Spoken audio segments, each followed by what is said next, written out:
ابن آدم گالی دیتا ہے جب وہ کہتا ہے کہ اللہ تعالیٰ نے اولاد بنا لی ہے، جیسے کوئی اپنی سلیب کے سامنے سجدہ کر کے آئے اور ہم اس کو کہیں گے تمہیں مبارک ہو. یہ ایسی ہی ہے کہ کوئی بندہ زنا کر کے آئے اور ہم اس کو کہیں گے تمہیں مبارک باد پڑھ، اس کی عید پڑھ، اس کی کرسمس یا کچھ بھی مبارک باد پیش کی، اس نے کفر کیا.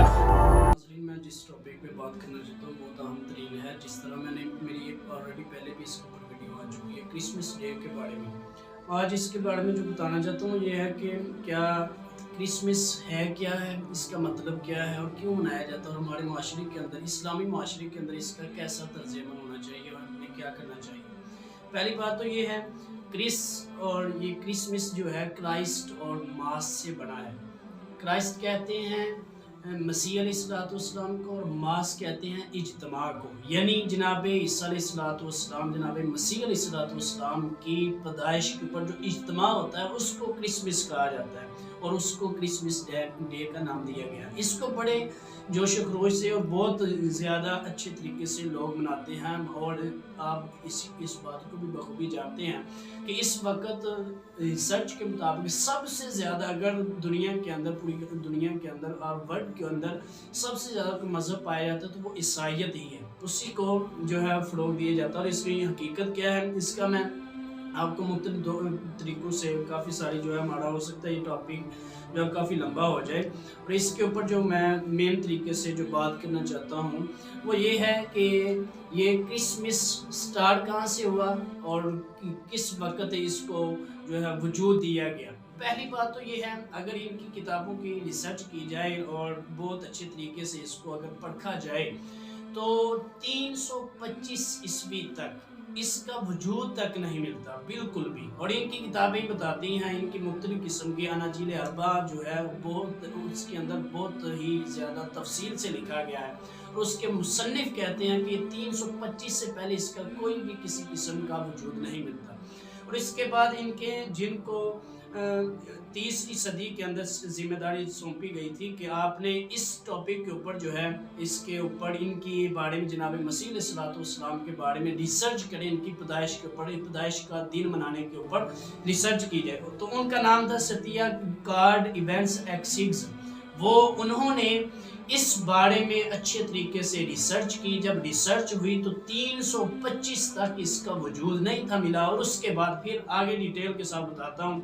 روم کے اندر، اٹلی کے اندر ایک دن منایا جاتا تھا جس کو جشن ظہر کا نام دیا گیا تھا. وہ بہت اچھے طریقے سے منایا جاتا تھا. اس کو بٹھانے کے لیے، اس کی ویلیو کم کرنے کے لیے اس کو جو ہے وجود دیا گیا. پھر شاہ قسطنطین جو ہے وہ جب عیسائیت کے اندر آئے تو پھر انہوں نے اس کو ورلڈ لیول کے اوپر جو ہے یا اس ملک کی، اس وقت چونکہ یہ جو اٹلی ہے یہ اس وقت ایک صوبے کی شکل میں تھا، اتنا بڑا نہیں تھا. اب تو اس کو ایک الگ سے یہ ریاست بن چکی ہے، ملک بن چکا ہے، کنٹری بن چکی ہے. اس وقت ایک صوبے کی شکل میں تھا. پھر اس کے اندر یہ جو ہے طریقہ راج ہوا کہ 25 دسمبر والے دن ہی، چونکہ جو جشن زحل ہے اس سے پہلے جو ہے 20 مئی والے دن جو ہے اس دن کو منایا جاتا تھا. پھر اس کے بعد 25 دسمبر کا یہ دن بھی دیا گیا. 25 دسمبر کے اندر بہت سارے لوگوں کی پیدائشیں جو اہم ترین شخصیات تھیں ان کے دور کی، اور ان کے مذہب کے مطابق، ان کی کتابوں کی ریسرچ کے مطابق اہم ترین جو شخصیات تھیں ان کی پیدائش کا بھی دن تھا. جیسا کہ کرشنا ہندوستان کے وہ ان کی 25 دسمبر کا ہی وہ دن تھا کہ وہ کہتے ہیں، ہندوستانی کتب کہتی ہیں کہ وہ 25 دسمبر والے دن مشرق کی جانب سے چمکا. پھر اس کے بعد وہ جو ہے دوبارہ جی اٹھا. پھر نمرود جو ہے اس کا بھی 25 دسمبر والے دن ہی اس نے ایک دعویٰ کیا تھا کہ میں ہی خدا کا بیٹا ہوں، میں اللہ تعالیٰ کا بیٹا ہوں انہی کی کتاب کے مطابق. پھر اس کے بعد نمرود کا ایک بیٹا تھا تموز، اس کی بھی پیدائش جو ہے وہ 25 دسمبر والے دن ہی ہوئی تھی. چونکہ یہ بہت عام ترین شخصیات تھی ان کے لیے، تو یہ ان کو ہی، ان کی پیدائش کو ہی آگے بڑھاتے جناب عیسیٰ علیہ السلام کی پیدائش کو یہ دن یعنی ان کی پیدائش اس دن قرار دی گئی. پھر حالانکہ ریئلی اگر ان کی کتابوں کا مطالعہ کیا جائے تو وہ پیدائش جو ہے اگست یا ستمبر کے اندر بنتی ہے. تو نبی کریم یہ جو جناب عیسیٰ علیہ السلام کی پیدائش کا دن ہے یہ پھر یہ قرار دیتے ہیں. پھر ان کی ایک کتاب ہے اناجیل اربعہ کے اندر بھی بالکل بھی اس کا تصور تک نہیں ملتا ہے. حالانکہ ظاہری بات ہے کوئی بھی مذہب ہے اگرچہ اسلام مذہب ہے تو ظاہری بات ہے اس کی شروعات جو ہے وہ کس بات سے شروع ہوتی ہے؟ کتاب سے. چونکہ ہمارے پاس کتاب ہے قرآن اور حدیث. یہ کسی بھی مذہب کی بنیاد ہوتی ہے کہ کتاب کے مطابق چلنا اور کتاب اس کا ثبوت ہوتی ہے مذہب کا ثبوت ہوتی ہے. پھر اس کے بعد ہے ان کی جتنی بھی کتابیں ہیں ان کے جن کے انجیل ہے چونکہ کتاب ایک بہت بڑا ثبوت رکھتی ہے کسی بھی مذہب کے لیے تو اس کے اندر بھی بالکل بھی اس کی حقیقت اور تصور بالکل بھی نہیں ملتا. پھر اس کے بعد ان کی ایک کتاب ہے لغات البائبل جس کا ترجمہ قاموس الکتاب کے اندر ہوا ہے. وہ اس کے اندر بھی اس کے مصنف لکھتے ہیں کہ اس کا بالکل بھی کوئی تصور نہیں ملتا. پھر ان کے جو بڑے بڑے پادری ہیں اگر ان کا بھی مطالعہ کیا جائے ان کو بھی پڑھا جائے سنا جائے تو وہ بھی کہتے ہیں یہ کرسمس جو ہے یہ ہمارے دین کا حصہ نہیں ہے. تو ظاہری بات ہے اگر وہ دین کا حصہ مانے تو پھر ہمارا ان سے سوال یہ ہوگا کہ ہاں دین کا حصہ ہے تو پھر ہمیں بتائیے کہ انجیل کے اندر ہے یا نہیں ہے آپ کے اناجیل اربعہ کے اندر بھی موجود ہے یا نہیں ہے. ظاہری بات ہے ہم کوئی کسی بات کا دعویٰ کرتے ہیں کسی حدیث کا دعویٰ کرتے ہیں قرآن کی آیت کا دعویٰ کرتے ہیں تو اس کا ہمارے پاس ثبوت ہوگا تو ہم دعویٰ کریں گے. ادروائز ہم بھی یہی کہیں گے کہ یہ ہمارے دین کی جیسا کہ آج کے دور میں بھی مختلف قسم کی کل بدعت ضلالہ کل ضلالۃ فی النار بہت سی بدعات ہیں جو بہت ساری ایجاد ہو چکی ہیں ہمارے معاشرے کے اندر ان کو لوگ ویسے ہی دین کا حصہ بنا لیتے ہیں حالانکہ دین کا حصہ نہیں ہوتی لیکن ان کو دین کا حصہ بنا لیتے ہیں. اسی طرح 25 دسمبر کو بھی دین کا حصہ بنا لیا گیا. پھر آگے میں ایک آپ کو بات بتاتا جو ان کے اندر بھی عیسائیوں کے اندر بھی کچھ ایسے فرقے ہیں جو سرے سے نہیں مانتے کہ 25 دسمبر جناب مسیح علیہ السلام کی پیدائش کا دن نہیں ہے. جیسا کہ مسیحیان فرقہ ہے ایک توحیدیہ فرقہ ہے اس کے اندر جناب مسیح علیہ السلام کی پیدائش کو بالکل بھی یعنی ان کے اندر ایسے بھی ہیں کہ وہ اللہ تعالیٰ کا بیٹا بھی نہیں مانتے. پھر اس کے بعد آئیے اس کے بارے میں کہ کیا ہمارے معاشرے کے اندر ہم ان کو وش کر سکتے ہیں یا نہیں. جیسا کہ ہمارے بہت سارے بھائی سٹیٹس لگا دیتے ہیں بہت سارے بھائی اپنے عزیز و اقارب کو ان کے ماتحت رہنے والوں کو یا کوئی بھی جتنے بھی لوگ ان کے ساتھ ان تعلق واسطہ ہوتا ہے ان کو کہہ دیتے ہیں ہیپی کرسمس یا میری کرسمس کچھ بھی کہہ دیتے ہیں. تو کیا ایسا کہا جا سکتا ہے کہ نہیں کہا جا سکتا. امام ابن تیمیہ رحمہ اللہ فرماتے ہیں کہ جس نے کسی عیسائی کو یا وہ روزے رکھتا ہے یا وہ اس دن کو عید کے طور پر مناتا ہے تو اس کو اگر وہ مبارکباد پیش کرتا ہے تو وہ اس کو فخر دلا رہا ہے کہ واقعی تم ٹھیک کر رہے ہو تم ٹھیک صحیح کر رہے ہو. اسی کے ریلیٹڈ جناب امام ابن قیم رحمہ اللہ فرماتے ہیں کہ جس نے تم میں سے کسی شخص نے کسی عیسائی کو اس کے تہوار پر اس کی عید پر اس کی کرسمس یا کچھ بھی مبارکباد پیش کی اس نے کفر کیا. پھر آگے ایک وہ اس بات کو اور پڑھاتے ہوئے کہتے ہیں امام ابن قیم رحمہ اللہ کہ زنا شراب نوشی یہ چھوٹا جرم ہے یہ وہ سب سے بڑا گناہ ہے کہ ہم اس کو کہہ رہے ہوتے ہیں کہ تمہیں مبارک ہو. یہ ایسے ہی ہے جیسے کوئی اپنی سلیب کے سامنے سجدہ کر کے آئے اور ہم اس کو کہیں گے تمہیں مبارک ہو. یہ ایسے ہی ہے کہ کوئی بندہ زنا کر کے آئے اور ہم اس کو کہیں گے تمہیں مبارک ہو. تو ظاہری بات ہے کوئی بھی شخص اگر زنا کر کے آتا ہے بدکاری کرتا ہے برا عمل کرتا ہے شراب نوشی کرتا ہے تو ہم کیا اسے محسوس کریں ہم کہیں کہ تم بہت غلط کام کر کے آئے ہو.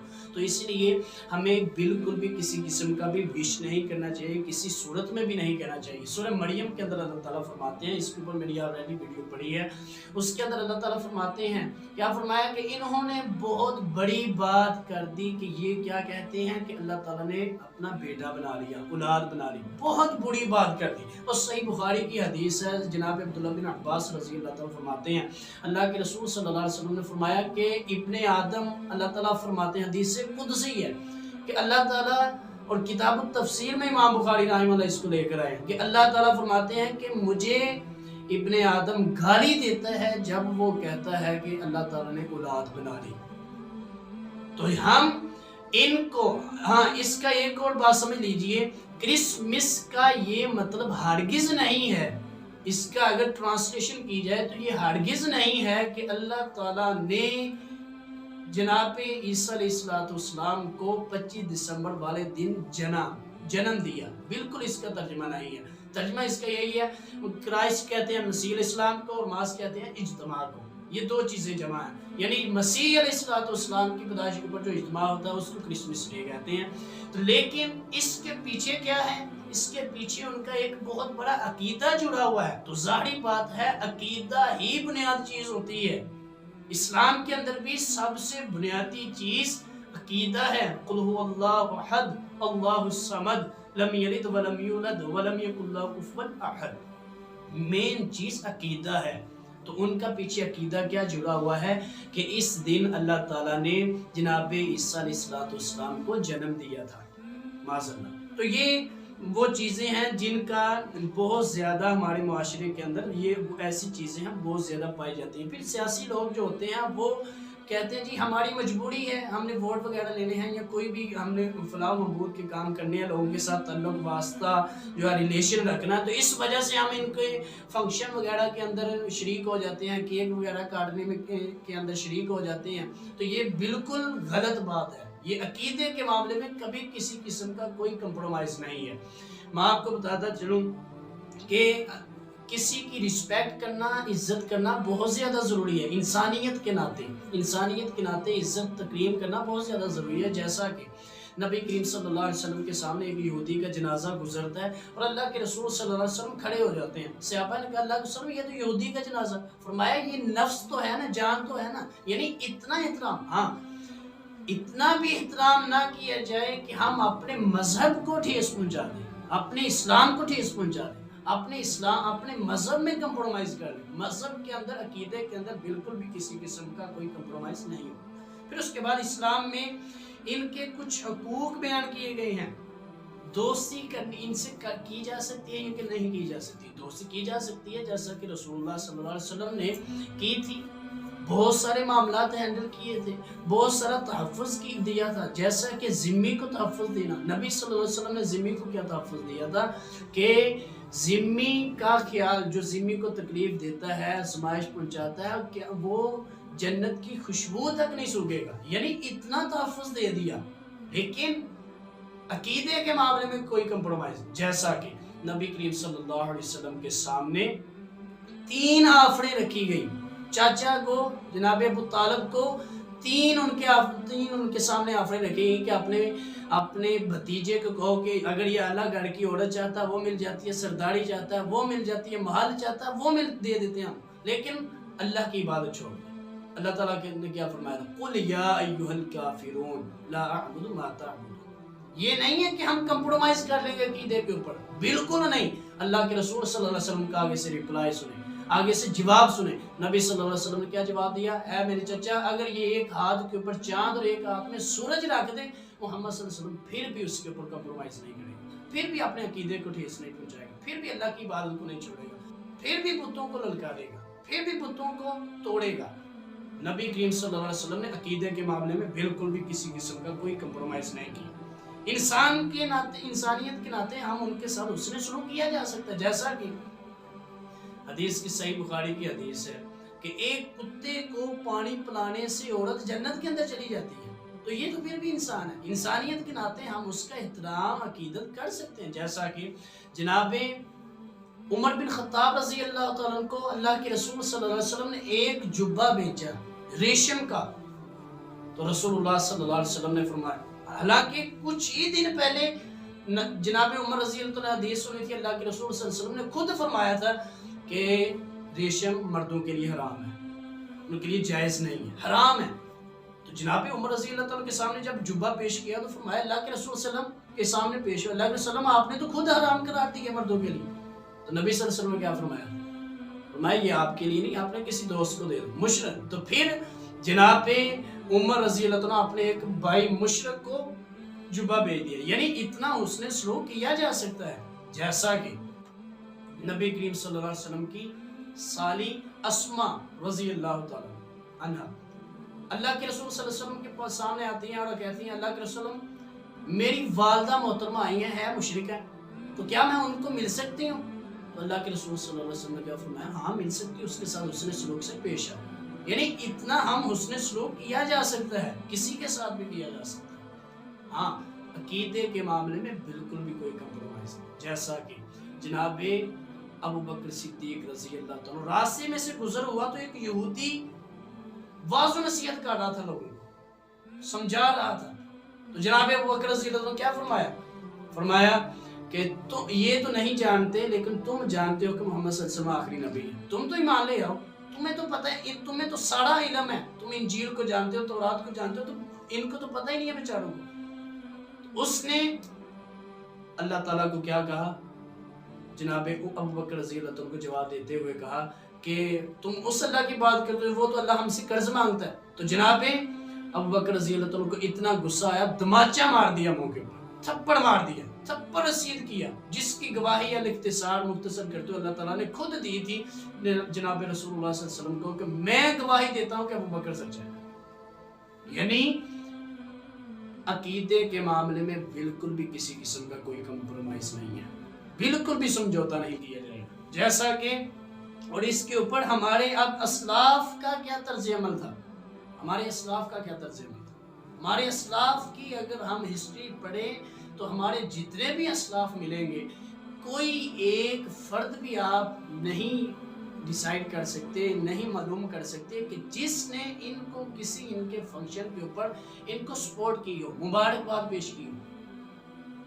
جب یہ پاکستان نہیں بنا تھا، ہندوستان تھا، تو مولانا ثناء اللہ امرتسری رحمہ اللہ اور ان جیسی بہت ساری شخصیات تھی جو ہر مذہب کے لوگ، فرقے کے لوگ، ہر مذہب کے لوگ سامنے آئے ہوئے تھے. اپنی ڈیبیٹ چل رہی تھی، گفتگو چل رہی تھی، اور عیسائیوں کے بھی تھے اور مختلف قسم کے اسلام کے، ان کے آپس کے اندر ڈیبیٹ وغیرہ ہوتی تھی، مناظرے ہوتے تھے. لیکن اس کے بعد پھر اس نے سلوک، لیکن مذہب کے معاملے میں، عقیدے کے معاملے میں بالکل بھی کبھی بھی انہوں نے کمپرومائز نہیں کیا تھا. اب ہے ہمارے جو نوجوان ہیں ان کے لیے کیا ضروری ہے، وہ کیا کریں. نوجوانوں کو پہلی چیز تو یہ ہے کہ کسی پڑھے لکھے آدمی کے ساتھ اپنا کانٹیکٹ کریں، اپنا رابطہ بنائیں، علماء کی بیٹھک بیٹھیں، خطباء کے پاس بیٹھیں، ان کے ساتھ رہا کریں، ان کے ساتھ جو ہے زندگی بسر کریں، ان سے پوچھ لیا کریں، رہنمائی حاصل کیا کریں، وہ آپ کو اچھے طریقے سے گائیڈ کر سکتے ہیں. تو ہمارے پہلی بات تو یہ ہے کہ ہمارے خطباء اور علماء کو بھی چاہیے کہ وہ اپنے جو کہ ہم منبر کے وارث ہیں، علماء انبیاء کے وارث ہیں. تو انبیاء کا کیا شیوا تھا، وہ حق کا راستہ بتاتے تھے، باطل کے راستے سے لوگوں کو ہٹاتے تھے. جیسا کہ نبی کریم صلی اللہ علیہ وسلم کی حدیث صحیح بخاری کی حدیث فرمایا میری مثال ایسے ہے کہ ایک شخص نے بہت بڑی آگ لگائی ہو اور پھر اس آگ کے اندر لوگ گر رہے ہوں، پرندے گرے ہوں، وہ اوپر سے پرندوں کو ہٹاتا ہے. تو میں لوگوں کو جہنم سے ایسے گھسیٹتا ہوں، پیچھے کو گھسیٹتا تاکہ یہ لوگ جہنم کے اندر نہ جائیں. تو علماء کی، خطباء کی یہ ذمہ داری ہے کہ وہ لوگوں کو اس چیز سے باور کروائیں، متعارف کروائیں ایسی چیزیں کہ یہ غلط ہے، اس کو غلط ہی سمجھا جائے. اس کے بعد ہے ایسے لوگوں کے ساتھ ایسے لوگ جو ان کے ماتحت رہ رہے ہیں. فار ایگزامپل بہت سارے لوگ ہماری اوور کنٹریز کے اندر رہتے ہیں، باہر ممالک کے اندر رہتے ہیں، اوورسیز ہیں، اور وہ ایسے لوگ ہیں جو ان لوگوں کے نیچے کام کر رہے ہوتے ہیں جو عیسائی ہوتے ہیں، جن کا مذہب چینج ہوتا ہے. جیسا کہ ہمارے سیالکوٹ کے اندر بھی کئی ایسی فیکٹریاں، آپ کو انڈسٹریز ایسی ملیں گی جن کے سپروائزر وہ ہیں عیسائی ہیں. تو جو ان کے ماتحت ہیں، کیا وہ ان کو ہیپی کرسمس کہہ سکتے ہیں، میری کرسمس کہہ سکتے ہیں کہ نہیں کہہ سکتے؟ یہ بھی ایک بہت بڑا سوال ہے. تو یہاں بھی وہی بات رہے گی کہ عقیدے کے معاملے میں بالکل بھی کوئی کسی قسم کا سمجھوتا نہیں کیا جائے گا. ہاں ان کے ساتھ حسن سلوک کے ساتھ پیش آیا جائے گا، اچھی طریقے سے ان کے ساتھ پیش آئیں گے، سارا کچھ کیا جائے گا. یاد رکھیے نبی کریم صلی اللہ علیہ وسلم سے ایک صحابی نے پوچھا اللہ کے رسول صلی اللہ علیہ وسلم، میں بوانہ کے مقام پہ میں ایک جانور ذبح کرنا چاہتا ہوں، یہ ان لوگوں کے لیے یہ مثال ہے جو کہتے ہیں کہ حرج ہی کیا ہے جی کسی کے ان کے کیک میں شامل ہو جانا، ان کی کسی محفل میں چلے جانا، حرج ہی کیا ہے اس میں؟ وہ بھی تو ہماری انسانیت ہے، چونکہ ہمارا سوشل میڈیا ہے تو سوشل میڈیا کے اوپر کیا ہے جی انسانیت کو فروغ دینا چاہیے، انسانیت کا خیال رکھنا چاہیے، انسانیت کا خیال رکھیں، لیکن عقیدے کے معاملے میں صرف اللہ اور اس کے رسول کی بات مانیں گے، پھر کوئی سمجھوتا نہیں چلے گا۔ تو بوانا کے مقام پہ صحابی کہتے ہیں کہ میں جانور ذبح کرنا چاہتا ہوں، اللہ کے رسول کیا مجھے پرمیشن اجازت ہے کہ نہیں ہے؟ اللہ کے رسول صلی اللہ علیہ وسلم نے سب سے پہلا سوال کیا کیا تھا؟ فرمایا وہاں کوئی بت تو نہیں تھا، کسی کی عبادت تو نہیں کی جاتی تھی، کوئی ایسے عقائد تو نہیں وہاں جمع بیٹھے تھے لوگ، کس وجہ سے یہ اتنی تحقیق کیوں کی؟ کیونکہ اسلام عقیدے کے معاملے میں کسی قسم کا کوئی سمجھوتا نہیں ہے۔ تو فرمایا ایسا معاملہ نہیں، پھر فرمایا تم جانور کو ذبح کر سکتے ہو۔ تو جن کا عقیدہ ہی خراب ہے شروع سے، جن کی بنیاد ہی خراب ہے، بنی الاسلام علی خمس شہادت لا الہ الا اللہ وان محمد عبدہ ورسولہ واقام الصلاۃ وایتاء الزکوٰۃ وحج البیت وصوم رمضان، ہمارا بنیاد کیا ہے؟ ہماری لا الہ الا اللہ مین بنیاد ہے، بیسک ہے، بنی الاسلام۔ ان کا تو یہاں ہی عقیدہ خراب ہو جاتا ہے، یہاں عقیدہ خراب ہو گیا۔ سورہ کہف کے اندر اللہ تعالیٰ کیا فرماتے ہیں؟ میں یہ کتنی بڑی بات کرتے ہیں، اپنے منہ کو حرکت جنبش دیتے ہیں، حرکت دیتے ہیں، منہ کھولتے ہیں کہ اللہ تعالیٰ کو کہتے ہیں اللہ تعالیٰ نے بیٹا بنا لیا، اولاد بنا لی۔ اللہ تعالیٰ کو سب سے بڑی گالی ہے یہ کہ انسان کہے کہ اللہ تعالیٰ نے بیٹا بنا لیا۔ اللہ تعالیٰ خود فرماتے ہیں، حدیث قدسی ہے، تو لہٰذا کبھی بھی ان کے معاملے کے اندر بالکل بھی کبھی بھی شریک نہ ہو۔ اس کے بعد ہے کہ ہماری علماء جیسا کہ قاضی سلیمان منصور پوری رحمہ اللہ، ان کے پاس وہ چونکہ اپنے دور میں ایک جج تھے، تو جب وہ راستے کے اندر سے راستے میں جا رہے تھے تو جاتے جاتے ان کو ایک ڈاکیا ملتا ہے، اس نے لفافہ پکڑایا، خط پکڑایا، تو پڑھا تو کیا لکھا ہوا، تو اس کے اوپر کافی سارے اعتراضات لکھے ہوتے ہیں، ایک بچے کی طرف سے، ایک آدمی کی طرف سے، ایک ان کا طالب علم تھا اس کی طرف سے۔ تو اس نے کہا کہ آخر میں جو مین بات تھی وہ یہ تھی کہ اگر آپ نے مجھے تھوڑے دنوں کے اندر اندر یہ جواب نہ دیا تو پھر مجھے ایک ہفتے کے بعد سمجھ لیجیے گا کہ میں عیسائی ہو چکا ہوں۔ یعنی اتنا بڑا اس نے دعویٰ کر دیا، چونکہ لوگوں کے اندر بیٹھنے سے، عیسائیوں کے اندر بیٹھنے سے ان کو ان کی ہوا ملتی ہے، عقیدہ خراب ہوتا ہے۔ تو جناب سلیمان منصور پوری رحمہ اللہ وہ کیا کرتے ہیں؟ کہتے ہیں میں آگے کو قدم بڑھانے لگا تو پھر سوچا اگر سلیمان یہاں ہی تیری موت واقع ہوگی تو یہ بندہ میری وجہ سے عیسائی ہو جائے گا۔ فوراً پیچھے پلٹ کر اس کا جواب دیا، اس کو انجیل سے مختلف کتابوں سے ثابت کر کے دیا کہ محمد صلی اللہ علیہ وسلم آخری نبی ہے، ثابت کر کے دیا۔ تو یہ ہمارے علماء کی خطباء کی ذمہ داری بھی ہے۔ آخری بات میں جو کرنا چاہتا ہوں وہ یہ ہے کہ جان جو ہے، جان بچائی جا سکتی ہے، انسانیت کے ناطے جان بچائیں دوسروں کی، لیکن جان کو بچاتے بچاتے اپنے عقیدے کو خراب نہ کریں۔ ہمارا عقیدہ خراب نہیں ہونا چاہیے، عقیدہ ہمارا پرفیکٹ رہنا چاہیے۔